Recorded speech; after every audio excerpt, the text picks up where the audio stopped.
She is about to take a second mortgage on her home to finance a drawing of a clothed man. That is fucking insane, bruh. Normally this would be a cat's claws coming out, but fucking Joanne over here, like, literally has no confidence. I'm sure she's going to utilize both. The hostility between the two of them is in rivalry, but rather teamwork. Shirtless, mind you. You're going to be completely shirtless. Holy shit. No one's going to be looking at the back when the front has the main attraction, his face. Keep in mind, too, we are still dealing with isekai child selling a father figure for money. That body ain't going to sell itself, apparently. She gooned out to a drawing of Ferdinand and had to just take a minute to say, I need the real thing. What the fuck is this isekai becoming? But I'm here for it. Oh my god, they are hungry for the Ferdmeister. God damn. You gotta make sure the viewer knows it's beyond just a physical, like, infatuation for him. You have to show that he's, like, just in a league of his own in terms of everything he does, right? Which they're doing a good job at showing why the general community is attracted to him. What's interesting is you could actually make a lot of money. If there's a lot of variants, they'll spend more money to get all the different brochures or whatever they're called. Holy shit. It's a good looking piece of meat. And they're going to be saying that a lot when Ferdinand comes on screen. Oh. Interesting. Oh, so you can not only train the kids, but you end up getting raw material for the paper, so it's a win-win for both sides. Honestly, can't believe this is a real shot from this week's episode of Bookworm. Completely unedited, exactly as it is. Insane. Now, of course, those are some of my highlights. If you want to catch the full live reactions, head on over to the Patreon, but we got a lot to break down. Bookworm came back swinging. We had a week break. I believe it was because of My Hero Academia's final episode. They need the time slot, so we're back. No production issues, from my understanding. And to be honest, maybe it was the week delay, it helps, you forget about the show a little bit, then you come back, oh shit, I forgot how much I liked it. But I honestly believe, best episode of the season so far. It had a snappiness to it, but not in a bad way. It just felt like constantly things were happening, and everything that they were showing me was very amusing. This was the best part, just because seeing a simple drawing of our boy was enough to get the panties wet.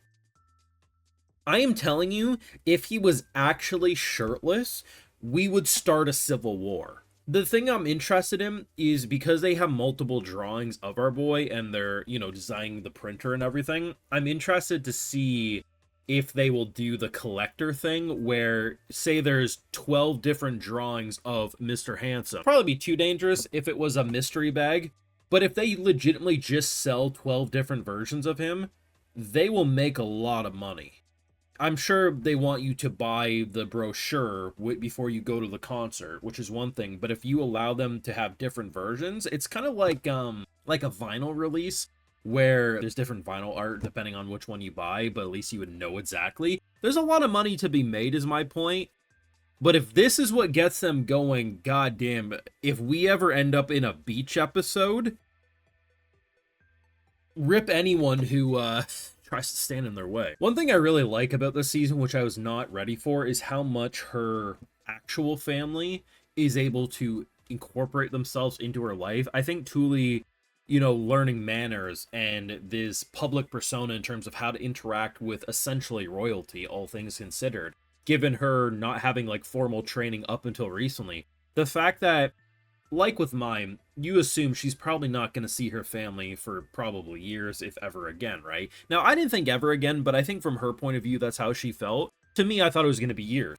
But whether it's that little church ceremony she did where her family was in the crowd watching her, whether it's her sister continuing to make her hair ornaments, but now she's actually able to talk with her face to face, which is a really nice moment. Like, she kind of presents it as, hey, like, my sister's dead, so, I'm putting in all my effort. And she's pretty much having a conversation with Mime while interacting as if she's Rozemyne. And I think by having more and more scenes where you can tell the family's going to be able to be incorporated, whether it's things being sent to her that remind her of home, or actually being able to talk to childhood friends or sisters, it's such a great moment. Hell, she even in this episode reads a letter from, I think it was her mom, if I'm not mistaken. But either way, like, it just shows you that there's so many ways for her to still have that connection. And I think the way the last season ended, it made me at least feel that it was very much going to be goodbye and there was going to be very limited interaction.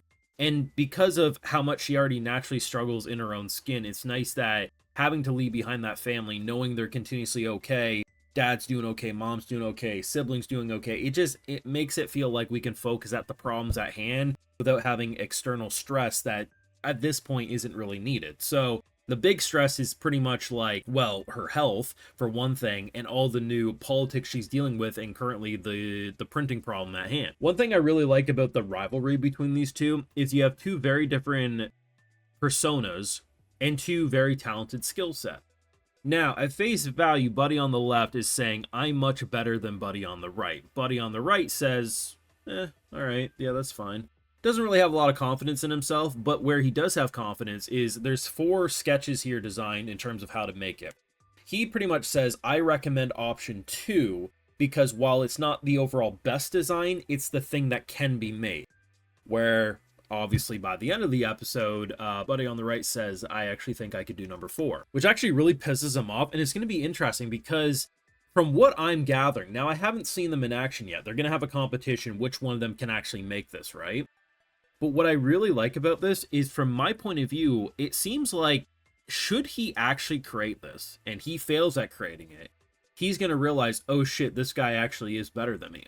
And if they work together, maybe he's more on the design. Like, obviously, he's going to build and help and assist, but I can see the potential of him being these insane ideas, because this wasn't his design. He's utilizing his own creation and saying he can make it a reality, where the person who made the design is saying, I can't do it. You can just see the harmony of how they can work together and how things could go really, really well for the production of pretty much a lot of different inventions if things happen this way. And I think that's what's really cool about this episode in terms of because I think my favorite thing about the beginning of this show was just seeing how she made things and how she brought things back from her own world into this world. But she was a lot more limited because she, was just some poor kid on the streets working with her boy. Now we actually have essentially a production line. The other part of the episode that I quite liked was this very quick moment. So apparently he's been getting a little salty with Old Mine about what he has to do versus what she has to do. And it's interesting, right? Because on one hand, he's a kid, so I kind of understand the frustration. Kids are kind of stupid, they're ignorant, and they don't really think things through. On the other hand, you did see her face drag across the floor. Maybe it would make sense that some of the things she has to do you don't get to do, and some of the things you have to do she doesn't have to do. Also, kind of feels more important than you. But I do understand the frustration if I look at it from his point of view, removing my own bias and opinion, feeling like things are unfair, because that's a natural kind of sibling-like dynamic. It's just how it will be. But from an outsider, it's kind of like a dumb little brat, calm your ass. But actually, I like what they're doing with them. It's a very simple interaction so far. Like, we've had a handful of scenes this season. I think he's probably had like 2 or 3 minutes full of animation period this season, but I actually like what they're doing. Overall, though, I thought this was a great episode. I think it just feels... I've seen people complain about pacing, mainly from source readers. I like it as an anime only. I think I'm understanding character motivations, what they're going for. It's just a really enjoyable season for me, and if they keep it up, definitely be my favorite of this show so far. And I mean, that's saying quite a lot given that we're at season 4, and often shows that last too long, they start to notice dive in quality, where this one actually feels like it's a pretty steady climb, all things considered. But you can let me know your thoughts down below. What did you think of this week's episode, and how excited are you for more? Do let me know. Make sure you drop a like, share your support, subscribe, make sure you ring that bell as well so you can get notified on everything we upload. And of course, Patreon for live reactions over there and other exclusives, because I got to give this video shout out to my patrons because they make it all possible over here on YouTube. Alright, so today we got Carther, AJ, Place World, Rigel Pelgengi, LA Ray, Plato's Chicken, Jimmy Carroll, Holmes, 1000CH, and we also have Cody Tiffany, so I appreciate the support. Please take care. Have a good one.